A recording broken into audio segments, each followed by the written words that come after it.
Gatusan ka mga pasahero na stranded sa mga pantalan sa Surigao City tungod sa epekto sa bagyong Tisoy. Gani duha ka mga bangka ang naunlod.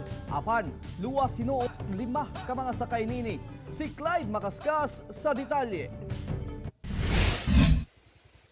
Tungod sa daot nga panahon, walay nabuhat ang mga pasahero kundili magpundo na lamang sa sulod sa Lipata Port Terminal sa Surigao City. Human gisuspende sa Philippine Coast Guard ang biyahe sa barko.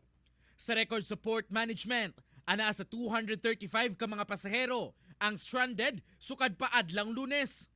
Duna sa 17 ka mga sakyanan ang nagpila sa gawas sa pantalan nga motabukay unta sakay sa ferry boat. Concern namin ay yung palikuran at siyempre yung pagkain dahil unang-una talaga yung pagkain dahil marami sa amin na kulang talagang allowance, tamang-tama lang pamasahe, makatawid kami, makauwi kami sa amin.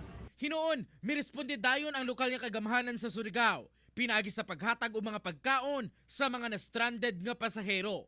Lakip sab sa gitutukan ng ilang kahimtang sa panglawas ug uban pang medical needs.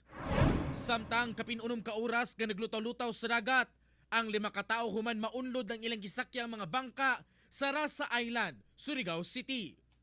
Sumala sa report, pasado alas 2 sa hapon ni adtong Domingo, sakay sa bangka ang magsuong Lusmar ug Marlon Ponteverda aron muuli sa isla. Apan samtang naglayag, kalit nga nasunog ang makina sa ilang bangka, busa ila kining gibaliktad aron mulutaw.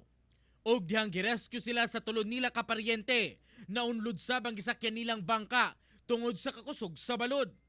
Alas 8 na sa gabi idang na-rescue ang 5 sa Philippine Coast Guard og daling gidala sa ospital aron mahiling ang ilang panglawas. Sa karon, luwas nang nakauli ang mga biktima. Nakita natin yung survivor na nakalutang na doon sa nadrip na sila. Dati yung report dito sa may bandang Rasa, pinadrip na sila sa parting Basol Island na nagano na lang sila, nagawak-hawak na lang doon sa rigger ng rigger ng bangka nila. Yun na lang yung parang floating nila, device na makasurvive sila, 5. Ako, si Clyde Makaskas para sa One Mindanao.